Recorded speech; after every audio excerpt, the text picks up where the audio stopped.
আজ চমৎকার একটা রেসিপি শেয়ার করব, সেটা হচ্ছে অনেক রকমের ফল দিয়ে একটা চাটনি তৈরি করব, মিক্সড ফ্রুট চাটনি যেটা বলে আর কি। মানে এটা খুবই পপুলার আর এটা খাইতে এত পরিমাণে টেস্টি হয়, টক ঝাল মিষ্টির একটা কম্বিনেশন। তো দেখেন আমি টমেটো নিয়ে নিছি অনেকগুলা, এগুলো সুন্দর আমি পিস পিস করে কাইটা নিব। এগুলো কাটা সুন্দর করে কাইটা নেওয়ার পরে দেখেন তুরি মাইরা আমি সবগুলা কাইটা নিছি, কতগুলা হয়েছে আর কত লাল, একদম নিজেদের গাছের। আর এখানে আমি একটা আম নিয়ে নিছি, এটা হচ্ছে সিজনের আম না, কিন্তু তাও যে 12 মাসি আম পাওয়া যায় না ওগুলা, তো এই একটা আমি পাইছি। আসলে আরও পাইছিলাম বাট ওগুলো দিয়ে আগে রান্না করা হয়ে গেছে। তো এইটার হচ্ছে সাইড দিয়ে একটু পড়ে যাওয়ার ফলে একটু ছেঁচা লেগে গেছিলো। তো এটা আমি ওখান থেকে কাইটটা নিছি আর দেখেন কত সুন্দর, এটাও পাইকা গেছে একদম আমটা।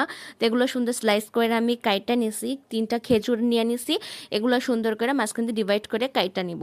তো খেজুর, আম, টমেটো হয়ে গেল, আর কি বাদ আছে সেটা আপনারা সামনে দেখবেন। কড়াইতে আমি তেল দিয়ে দিছি, এর ভিতরে আমি শুকনা মরিচ দিয়ে দেবো 2টা, ভাজা হলে এর ভিতরে পাঁচফোড়ন দিয়ে দেবো, জিরা, কালো জিরা, ধনিয়া, মেথি, মৌরি এগুলো দিয়ে সুন্দর করে একটু ভাজা হয়ে যাবে, সুন্দর একটা স্মেল বের হলে এর ভিতরে আমি কাটা যে টমেটোগুলো আছে ওগুলো সব দিয়ে দিব। তো কাটা টমেটোগুলো দেওয়ার পরে হচ্ছে একটু নাড়া দেওয়ার পরে এর ভিতরে আমি দিয়ে দিব হচ্ছে চিনি। এটা হচ্ছে যখন অর্ধেক পরিমাণ চিনি দিয়ে দেবো, আর যখন টমেটোটা একটু পরিমাণে সেদ্ধ হয়ে যাবে তখন হচ্ছে আর যতটুকু চিনি আছে ওটাও দিয়ে দেবো। তো এখানে আমি সামান্য পরিমাণ লবণ দিয়ে দিতেছি। এই যে দেখেন এটা হচ্ছে টমেটোটা সেদ্ধ হয়ে গেছে, এর ভিতরে আমি শুকনা বড়ই আছে ওগুলোও দিয়ে দিছি, আর যে চিনিটুকু আছে ওটাও দিয়ে দিছি। শুকনা বড়ই দিছি, আম দিতেছি, তারপরে খেজুর দিব, তেঁতুল দিব। আপনারা শুধু দেখেন আমি কি কি দিতেছি। এই যে আমি এখানে তেঁতুল অ্যাড করে দিলাম। তো আর কিছুক্ষণ পরে খেজুর দেব আমি লাস্টের দিকে, আমার রেসিপি শেষের দিকে।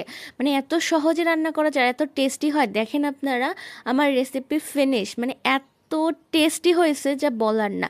আর দেখছেন কালারটা কত সুন্দর আসছে, কোনো গুঁড়া মরিচ কিচ্ছু ইউজ করি নাই, একটু কম ঝালে খুব টেস্টি লাগে। এটা হচ্ছে খিচুড়ি পাঁপড় দিয়ে, তারপরে আপনারা হচ্ছে বেশি ভারী খাবার খাইলে মাঝখানে মাঝখানে এটা একটু খায়া দেখতে পারেন। আর এখন যেহেতু টমেটোর সিজন লাস্টের দিকে, তো এটা অবশ্যই ট্রাই করে দেখবেন যে কেমন লাগে। আমি আশা করি এটা আপনাদের অনেক বেশি ভালো লাগবে। এত সময় ভিডিওটা দেখার জন্য ধন্যবাদ। সামনের ভিডিও আরও চাইলে প্লিজ কমেন্টে জানাবেন। আর এত সময় সাথে থাকার জন্য thank you so much for watching this video.